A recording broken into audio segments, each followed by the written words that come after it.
श्रीगंगानगर से बड़ी खबर है। रायसिंह नगर नगर पालिका में बीजेपी के बोर्ड पर संकट। नगर पालिका उपाध्यक्ष हरीश डाभी सहित 16 पार्षद कांग्रेस में शामिल हो गए हैं। श्री करणपुर विधायक गुरमीत कुन्नर के घर पहुंचे सभी पार्षद, 8 बीजेपी के पार्षद और 8 निर्दलीय पार्षद कांग्रेस में शामिल हो गए हैं।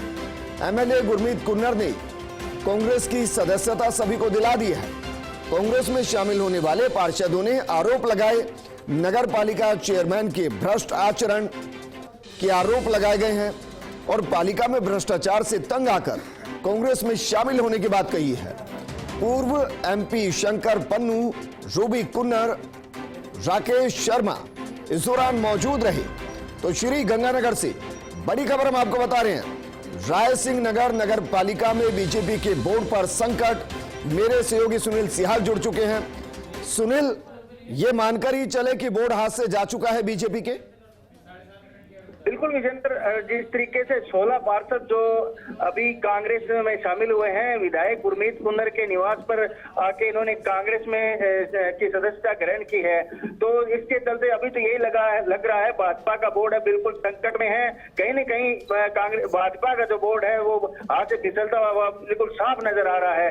जब हमने पार्षदों से बात की भी आपने कांग्रेस में किस तरीके से आपने सदस्यता ग्रहण की है, क्यों कांग्रेस में शामिल हो रहे हो, तो सभी पार्षदों का एक स्वर में यही कहना था कि जो पालिका का जो अध्यक्ष है उसका भ्रष्ट आचरण जो है और लगातार यहाँ पे लगातार भ्रष्टाचार हो रहा है, भ्रष्टाचार चरम सीमा पर है। इसी के चलते हमने कांग्रेस में ज्वाइन की है। लेकिन और इन्होंने सवाल यह है कि अगर इस तरीके के आरोप होंगे, क्या इन सभी पार्षदों ने पहली वहां के लोकल विधायक या फिर नेता से या जिला अध्यक्ष से बातचीत की और इस तरीके की कोई कंप्लेंट की?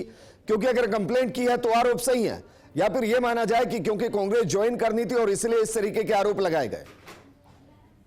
बिल्कुल विजेंद्र, हालांकि पार्षदों ने कहा था कि हमने कई बार जिला अध्यक्ष से लेकर और भाजपा के ऊपरी नेताओं को हमने अवगत करवाया था इस बारे में। उसके बाद में भी हमारी कोई सुनवाई नहीं हो रही थी और जो भ्रष्टाचार के जो नगर पालिका में आरोप थे वो बिल्कुल वह भी बिल्कुल लिखित में लेके आए थे। ये भ्रष्टाचार यहाँ पे हुआ है। और तो सुनील, क्या ये माने कि बीजेपी के नेता मौके की नजाकत को समझ नहीं पाए और जो बोर्ड उनके हाथ में था वो मानकर चले गवा चुके हैं, या अभी भी आपको कोई बीजेपी की तरफ से रणनीति दिखाई दे रही है कि कुछ बच सकता है?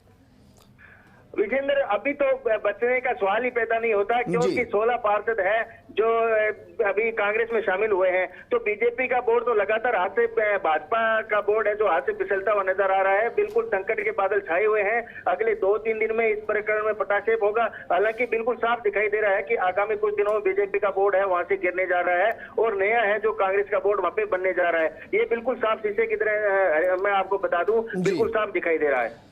सुनील, वर्तमान स्थिति अगर समझे तो जरा समझाइए कि वर्तमान स्थिति में बीजेपी के कितने थे, कुल कितने वार्ड वहां पर हैं और अब इस विलय के बाद की स्थिति क्या रहेगी? बिल्कुल विजेंद्र, आपको बता दूं, भाजपा का बोर्ड, जब भाजपा का वहां पे बोर्ड बना था तो निर्दलियों के सहयोग से बना था। जो भाजपा से नाराज होकर जो निर्दलीय जो पार्षदों का चुनाव लड़ा था उनमें से 8 जीत के आए थे और 8 ही ये जो भाजपा के जो कहे जा सकते हैं भाजपा समर्थित ही वो पार्षद निर्दलीय जीते थे। और आज जो शामिल होने जा रहे हैं तो उसमें 8 तो भाजपा के हैं, 8 ही जो बीजेपी समर्थित पार्षद है, निर्दलीय पार्षद, तो 16 पार्षद है। तो अभी जो पीछे इनके पास करीब 1 दर्जन के करीब ही पार्षद बचे हैं बीजेपी के पास। और जो अगर ये संख्या मिला दी जाए 16 पार्षदों की, अगर कांग्रेस में संख्या मिला दी जाए तो कांग्रेस का बिल्कुल विश्वास मत है, बिल्कुल। सुनील, एक लाइन में बताइए, ये कहें कि हारकर जीतने वाले को गुरमीत कुन्नर कहते हैं? जी विजेंद्र, हारकर जीतने वाले को गुरमीत कुन्नर कहें? जो बोर्ड हार चुके थे वो जीत गए। हाँ बिल्कुल विजेंद्र, आप बिल्कुल सही कह रहे हैं। हार के जीतने वाले गुरमीत कुन्नर कहा जा सकता है, क्योंकि गंगानगर में जो सबसे सीनियर लीडर कांग्रेस के माने जाते हैं, पूर्व मंत्री। शुक्रिया तमाम जानकारी हमारे साथ साझा